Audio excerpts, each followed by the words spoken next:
হয়তো এই রেসিপিটা প্রত্যন্ত গ্রাম বাংলার একটা রেসিপি, কিন্তু এই রেসিপিটার মধ্যে আমার অনেক ছোটবেলা লুকিয়ে আছে। আজকে এই রেসিপিটা শেয়ার করতে পেরে আমি সত্যি নিজেকে অত্যন্ত ধন্য মনে করছি।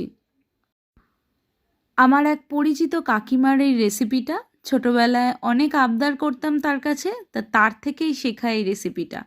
তো চলুন আজকে দেখে নেওয়া যাক। এই রেসিপিটা পুরো দেখতে দেখতে যদি আপনাদের একটুও আমার এরকম নিত্য নতুন রেসিপিগুলো আপনাদের ভালো লেগে থাকে, তাহলে please like, share, comment and subscribe করতে কিন্তু ভুলবেন না। এগুলো কিন্তু টোটালি ফ্রি। তাহলে চলুন ছোটবেলার স্মৃতি মন্থন করতে করতে আমাদের এই রেসিপিতে ফিরে যাওয়া যাক। এই রেসিপিতে যেটা প্রথমেই লাগবে সেটা হলো মুড়নো কচু পাতা। এই মুড়নো কচু পাতাটা কিন্তু খুব ভালোভাবে চিনতে হবে। এইগুলো কিন্তু গলা না চুলকায় সেরকম কচু পাতা নিতে হবে। আর এই পাতা মোড়ানো কচু পাতাগুলোকে খুব সুন্দর ঝিরিঝিরি কেটে খুব ভালোভাবে বেছে সুন্দর করে ধুয়ে পরিষ্কার করে নিতে হবে। যে কচু পাতাটা এখানে ইউজ হয়েছে এটা কিন্তু দুধমান কচু পাতা বা আড়ি কচু পাতার মুড়নো পার্টটা ইউজ হয়েছে। এই মুড়নো পার্টটা কিন্তু চেনাটাই এই রেসিপিটার একটা ভীষণ অন্যতম বিষয়। এই রেসিপিটাকে বিশেষ করেছে কিন্তু এই কচু পাতাটাই। এবার যেটা করতে হবে সেটা হলো পরিমাণ মতো সর্ষে নিয়ে একটু মিক্সড করে নিতে হবে বা বেটে নিতে হবে।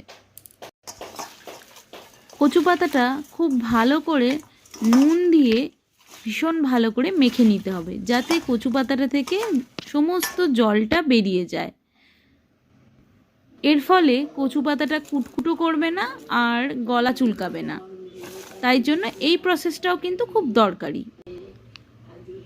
এবার মাছটাকে খুব ভালো করে নুন হলুদ মাখিয়ে ম্যারিনেশনের জন্য রেখে দিতে হবে। এটাও কিন্তু একটা খুব দরকারি পার্ট। না হলে কিন্তু মাছের মধ্যে খুব ভালোভাবে নুন হলুদটা ঢুকবে না। আর মাছের মধ্যে যদি নুন না ঢোকে তাহলে কিন্তু রেসিপিটার কোনো মজাই আপনি পাবেন না।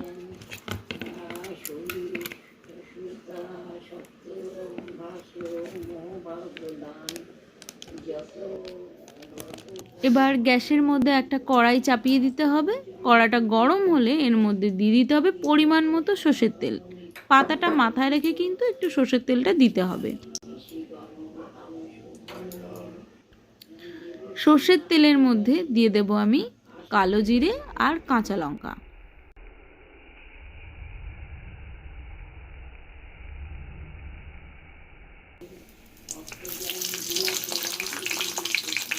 কালো জিরের ফ্লেভারটা যখন তেলের মধ্যে মিশে যাবে তখন কাঁচা লঙ্কাটা দেওয়ার পরেই কচু পাতাগুলো খুব সুন্দর করে কড়ার মধ্যে বিছিয়ে দিতে হবে।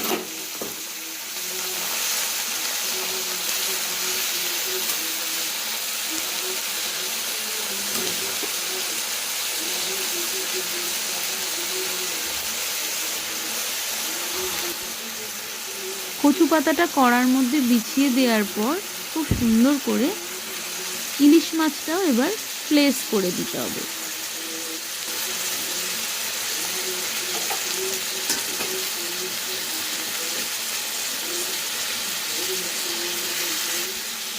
এবার মাছটা কচু পাতার মধ্যে সাজিয়ে দেওয়া হয়ে গেলে কচু পাতা যেটুকু বাকি থাকবে সেইটুকু উপর থেকে সুন্দরভাবে আরও সুন্দর করে বিছিয়ে দিতে হবে, যাতে একদম মাছগুলো ঢেকে যায়।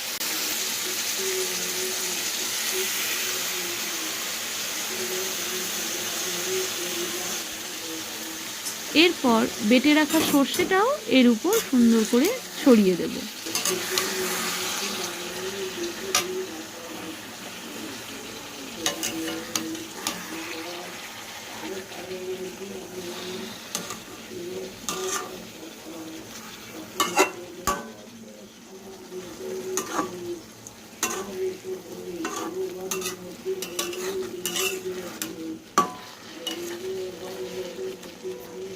দিয়ে সামান্য নাড়াচাড়া করে নেব।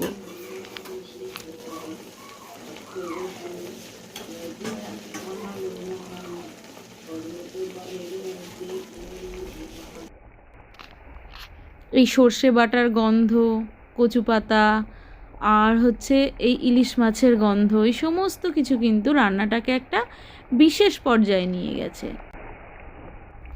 সবথেকে মজার ব্যাপার হলো এই রান্নাটা করার সময় কিন্তু কোনো জল দেয় না, কিন্তু আমি শুধুমাত্র এইটুকু গ্রেভিতে সন্তুষ্ট হতে পারবো না বলেই উপর থেকে একটু সর্ষে বাটার জলই দিয়ে দিয়েছিলাম।